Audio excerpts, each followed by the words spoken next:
ఈరోజు వీడియో వచ్చేసి ఒక మంచి వ్లాగ్ అనమాట. నేను మనస్ఫూర్తిగా హ్యాపీగా స్పెండ్ చేసిన డే ఇది. సో ఆ డే ఏంటి, ఆ డేలో నేను ఏం చేశానన్నది మీకు వీడియో చూస్తే అర్థమవుతుంది. అలాగే ఈ వ్లాగ్లోనే మీకు ఒక ఇంపార్టెంట్ విషయాలు కూడా చెప్తాను. అదేంటనేది వీడియో స్కిప్ చేయకుండా చూడండి. సో వీడియోలోకి వెళ్ళే ముందు ఫస్ట్ అయితే మన వీడియోకి ఒక లైక్ ఇచ్చేసేయండి. అది మీరు నాకు ఇచ్చే సపోర్ట్. అలాగే ఇంకా మీరు కానీ మన ఛానల్కి సబ్స్క్రైబ్ చేయకుండా ఉంటే ఫస్ట్ సబ్స్క్రైబ్ చేసేయండి. సో లేట్ చేయకుండా ఈరోజు వీడియోలోకి అయితే వెళ్ళిపోదాము. ఈరోజు పొద్దున్న వచ్చేసి నేను 3:30కే లేచాను. చాలా ఎర్లీ మార్నింగ్, ఎందుకంటే అన్నీ ప్రిపేర్ చేసుకోవాలి కాబట్టి. సో దీనికి కావాల్సిన సామాన్లు అయితే ముందే తెచ్చించుకున్నాము. అంటే ముందు రోజు నైటే షాపింగ్కి వెళ్ళేసి ఇంకా ఈ కిరాణా సామాన్లు, ఇంకా కూరగాయలు వచ్చేసి నేను మామూలుగా సంతలో కొంటానని చెప్తాను కదా. సో అక్కడే కొంచెం చౌకగా దొరుకుతాయి, చాలా తక్కువ డబ్బులకి, ఇంకా మంచి క్వాలిటీగా ఉంటాయి అనమాట, ఫ్రెష్గా ఉంటాయి. సో అక్కడ తెప్పించుకున్నాను. సో ఇంతకీ ఈరోజు వ్లాగ్ ఏంటంటే, అన్ని దానాల కన్నా అన్నదానం మిన్న అంటారు కదా. సో అదే అనమాట. ఇది వచ్చేసి ఏ మొక్కు లేకపోతే ఏదో సందర్భంగానో లేకపోతే ఏంటి విశేషం అని మీరు అడగచ్చు. అలా ఏమీ లేదు, నాకు ఎప్పటి నుంచో ఉంది ఇట్లా నేను ఏదో చెయ్యాలి, నాకు ఉన్న శక్తి కొద్దీ ఎంతో కొంత చెయ్యాలి, 10 మందికైనా నేను అన్నం పెట్టగలగాలి అనే ఆశ నాకు ఎప్పుడో ఉండేది. ఇది రెగ్యులర్గా రోజు చేస్తామా అంటే రోజు చేయగలిగేది కాదు, ఎందుకంటే మనం కూడా మన లైఫ్లో బిజీగా ఉంటాం కదా. ఏదో ఒక్కరోజు చెయ్యాలనేది నాకు ఉండేది.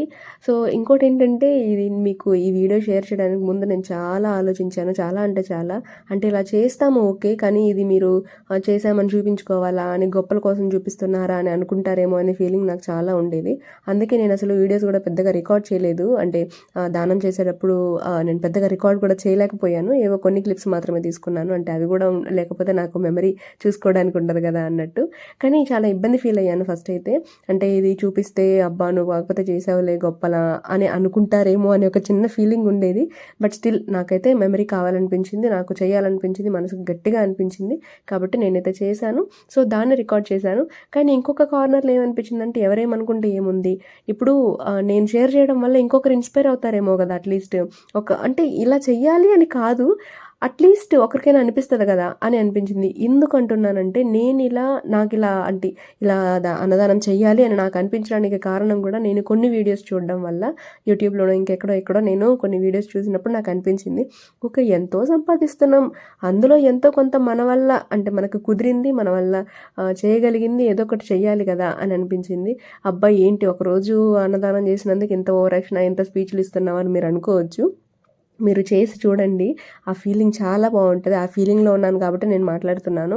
ఎంత చేసామన్నది కాదు. ఇప్పుడు ₹1,00,000 ఉండేవాడు ₹100 దానం చేస్తాడేమో, ₹100 ఉన్నవాడు ₹10 దానం చేస్తాడు, ₹10 ఉన్నవాడు ₹1 దానం చేస్తాడు. అందుకని చెప్పి నువ్వు తక్కువ నేను ఎక్కువ అని అట్లా కాదు. సో మనకి ఎంత ఉన్నా అందులో ఎంతో కొంత ఇవ్వడం అనేది ఒక ఫీలింగ్ అనమాట. సో మొత్తానికి నేను జడ్జిమెంట్ అయితే పాస్ చేయాలనుకోవట్లేదు, అంటే ఎలాంటి స్టేట్మెంట్స్ నేను ఇవ్వాలనుకోవట్లేదు. నాకు అనిపించింది, నేను చేశాను. ఆ చేసిన దాన్ని చూపించాలా వద్దని చాలా ఆలోచించిన తర్వాత ఓకేలే, ఒక్కరైనా దీన్ని చూసి నచ్చి ఫాలో అవుతారా లేకపోతే చేస్తారా, అలా అలా ఉంటుంది. నేను ఎవరినైతే చూసి ఇన్స్పైర్ అయ్యానో అలా నన్ను చూసి ఎవరైనా ఇన్స్పైర్ అవుతారేమో అనే ఒక చిన్న థాట్ వల్ల నేను ఓకే చూపిద్దాం, ఈ వీడియో ఈ లాగ్ అయితే చేద్దామని గట్టిగా ఫిక్స్ అయ్యాను నేను. సో అది ఇలా నేను వీడియో అంటే రికార్డ్ చేయడానికి రీజన్ అది. నేను రికార్డ్ చేయకుండా నా పాటికి నేను చేసినా ఎవరికి తెలియదు, అది కాదు మ్యాటర్. కాకపోతే చూపిస్తే ఒకరికి కాకపోతే ఇద్దరికైనా తెలుస్తుంది, హ్యాపీ ఫీల్ అవుతారు. ప్లస్ కొంతకాలం తర్వాత, అంటే వెనకటికి నేను ఎప్పుడైనా నా వీడియో నేను చూసుకున్నా సరే నాకు అమ్మయ్య అనే ఒక ఫీలింగ్ వస్తుంది అనే ఒక్క కారణం చేత నేను వీడియో రికార్డ్ చేసి పోస్ట్ చేస్తున్నాను. సో వీడియో అయితే చూడండి, మీకు ఏమనిపించిందో కామెంట్ చేయండి. నేను ఎవరిని ఏమీ అనట్లేదు, ఎటువంటి జడ్జ్మెంట్ నేను పాస్ చేయట్లేదు, ఏ స్టేట్మెంట్స్ నేను ఇవ్వట్లేదు. నాకు అనిపించింది నేను చేశాను, మీకు అనిపించింది మీరు చేయొచ్చు. సో అదనమాట. ఇంకొకటి చెప్పాను కదా మీకు ఒక ఇంపార్టెంట్ విషయం కూడా చెప్తానని. అదేంటంటే, మన ఛానల్లో నేను ఇంటర్మీడియట్ ఫాస్టింగ్, డైట్ వీడియోస్ ఇవన్నీ రెగ్యులర్గా పోస్ట్ చేస్తూనే ఉంటాను కదా, నేను ఫాలో అయ్యేవి. సో అలా చూసి మీరు కూడా ఇంటర్మీడియట్ ఫాస్టింగ్ చేస్తున్నాం సిస్టర్ ఇది అది అని మీరు చాలా కామెంట్స్ చేస్తున్నారు. ఎంత వెయిట్ లాస్ అయ్యాను, అంత వెయిట్ లాస్ అయ్యానని.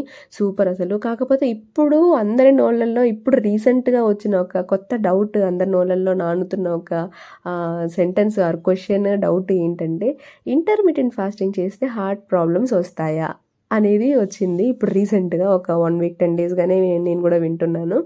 అయితే ఇంకా అది నేను చూసినప్పుడు నేను కూడా షాక్ అయ్యాను. అమ్మ ఏంటిది ఇంటర్మిటెంట్ ఫాస్టింగ్ సూపర్ మ్యాజిక్, అసలు ఇంకేముంది దీనికి, దీన్ని ఆపేవాడు ఎవడు, అసలు ఎంత మంచి రిజల్ట్స్ వస్తున్నాయి అని గుడ్డిగా ఫాలో అయిన నేను కూడా అది చూసినప్పుడు నేను అవునా నిజమా అలా జరుగుతుంది అసలు ఎందుకు వస్తుంది అని డౌట్ వచ్చి నేను కొన్ని వీడియోస్ చూడడము, కొన్ని వ్లాగ్స్ చదవడము, ఇంకా కొన్ని పేపర్స్ చదవడము, అట్లా కొంత న్యూస్ గ్యాదర్ చేసుకొని నేను తెలుసుకున్నది ఏంటంటే అలా వచ్చిన న్యూస్ అనేది అది ఫ్యాక్ట్ కాదు, అంటే నిజం కాదు. సో అది వచ్చి ఒక జస్ట్ అబ్స్ట్రాక్ట్, అంటే కొంతమంది వాళ్ళ అబ్జర్వేషన్ని చెప్పారంతే. అది కూడా చాలా తక్కువ మంది పైన జస్ట్ 2 రోజులు, అంటే 20 మందినేమో 20,000 మందినేమో తీసుకున్నారంట. వాళ్ళ మీద వాళ్ళు ఎక్స్పెరిమెంట్ చేశారు. అది కూడా ఎక్స్పెరిమెంట్ ఎలా చేశారంటే జస్ట్ 2 డేస్, అంటే సంవత్సరం మొత్తానికి కలిపిన 2 డేస్లో వాళ్ళు జస్ట్ ఇంటర్మిటెంట్ ఫాస్టింగ్ చేయించి వాళ్ళని అబ్జర్వ్ చేశారంట అంతే. అంతేగాని ఇంకా సంవత్సరంలో అన్ని రోజులు తీసేసి 2 రోజుల్లో ఎలా డిసైడ్ చేశారో నాకు అర్థం కాలేదు. అలా వాళ్ళు 2 డేస్ అబ్జర్వ్ చేసిన దాంట్లో వాళ్ళు చెప్పారంట ఇట్లా హార్ట్ ప్రాబ్లమ్స్ వచ్చే ఛాన్సెస్ ఉంటాయని. అంతేగాని అసలు సంవత్సరం పొడుక్కి వాళ్ళ లైఫ్ స్టైల్ ఎలా ఉంటుందో తెలియకుండా 2 డేస్ని బట్టి ఎలా డిసైడ్ చేశారో నాకు అర్థం కాలేదు. సో దాని మీద అయితే ఎటువంటి ప్రూఫ్స్ లేవు కాబట్టి నేనైతే నమ్మట్లేదు. హ్యాపీగా నేను హెల్తీగా వెయిట్ లాస్ అవుతున్నాను, హ్యాపీగా ఉంటున్నాను, ఇంకా ఎనర్జెటిక్గా ఇంకా హెల్తీగా ఉంటున్నాము. సో అదైతే నిజం కాదు, అంటే నిజమని అసలు ప్రూవ్ అవ్వలేదు కాబట్టి ఎవరో ఏదో చెప్తే మనం నమ్మాల్సిన లేదు. అదనమాట నేను మీకు చెప్తానన్న ఇంపార్టెంట్ విషయము. సో మొత్తానికి చూసారు కదా ఈరోజు ఎంత పెద్ద వాన పెట్టి ఇంత ఫుడ్ అయితే ప్రిపేర్ చేసేసాము. ఇది వెజిటేబుల్ రైస్. నేను ఎస్టిమేషన్ వేసింది కొంత, అంటే మనీ కాదు, ఎంతమందికి ఇవ్వాల్సి వస్తుంది, ఎంతమందికి అయితే సరిపోతుంది అనేది నేను ఆలోచించుకొని ప్రిపేర్ చేసామన్నమాట. అలా నేను 50 మందికి అనుకున్నాను యాక్చువల్గా. అంటే అక్కడ గుడి దగ్గర టెంపుల్ దగ్గర స్టెప్స్ పైన ఉంటారు కదా వాళ్ళకి ఇవ్వాలి అనేది నా మెయిన్ ఇంటెన్షన్. ఎక్కడ అని వెతుక్కుంటూ వెళ్ళడం కాకుండా, అంటే ఫస్ట్ టైం చేస్తున్నప్పుడు మనకి కరెక్ట్గా ఎస్టిమేట్ చేయలేము. అంటే ఇప్పుడు నేను 10 మందికి ఇచ్చాను, ఇప్పుడు 9 మందికి ఇచ్చాను, 10వ వ్యక్తి మన దగ్గరకు వచ్చి అడిగినప్పుడు నా దగ్గర 10వ పార్సల్ లేదంటే ఇంకా వాళ్ళు హర్ట్ చేసినట్టు అవుతుంది కదా. కాబట్టి చాలా కన్ఫ్యూజన్లో ఉన్నాను నేను, అమ్మో సరిపోతుందా లేదా అని. సో పర్లేదు, నేను 50 అనుకుంటే ఇది 70-80 పార్సల్ దాకా వచ్చాయి, చాలా హ్యాపీ. కాకపోతే అవన్నీ ఇంకా పార్సల్ చేసేసి నేను టెంపుల్కి స్టార్ట్ అయిపోయి ఇవ్వడం స్టార్ట్ చేస్తాం. ఎంత ఇచ్చినా అసలు మనకి మనసుకి సరిపోదనమాట. సో ఇలా స్టెప్స్ మీద ఉంటారు కదా ఇలా కూర్చొని లైన్గా, వాళ్ళకి ఇవ్వడం అనేది నా ఇంటెన్షన్. ఎందుకంటే మోస్ట్లీ అక్కడ కూర్చున్న వాళ్ళు ఏదర్ హ్యాండిక్యాప్డ్, లేకపోతే బాగా ముసలి వాళ్ళు, లేదా ఇంకెటువంటి సోర్సు లేక అక్కడే కూర్చొని ఉండే వాళ్ళే మోస్ట్లీ ఉంటారు.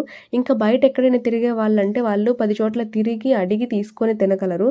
కానీ ఇట్లా స్టెప్స్ మీద కూర్చొని వాళ్ళని చూస్తే నాకేమనిపిస్తుంది అంటే వాళ్ళు ఎక్కడికి మూవ్ చేయలేని, అంటే కదలలేని పరిస్థితుల్లో ఉంటారు కదా. మరి వాళ్ళని వెతుక్కుంటూ వచ్చిన ఫుడ్ మాత్రమే వాళ్ళు తినగలరు.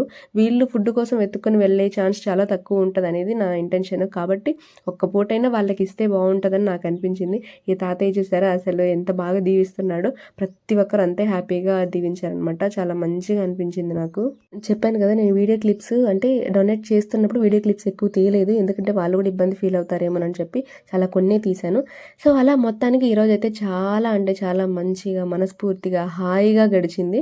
సో అది మీకు షేర్ చేయాలనిపించింది, షేర్ చేసేసాను. ఇక ఈరోజు డైట్ విషయానికి వస్తే నేనైతే 12 o'clockకి ఇట్లా వాటర్ మెలన్ తిన్నాను, అంతకుముందు ఏమీ తినలేదు. ఆ తర్వాత మేము తీసుకెళ్ళిన వెజిటేబుల్ రైసే ఆఫ్టర్నూన్ తిన్నాను. ఇంకా ఈవినింగ్ 5:30 కూడా అదే తీసుకున్నాను. వీడియో ఎలా అనిపించిందో కామెంట్ చేయండి, వీడియోస్కి లైక్ ఇచ్చి సపోర్ట్ చేయండి. ఇంకో వీడియోలో కలుద్దాం, బాయ్ బాయ్.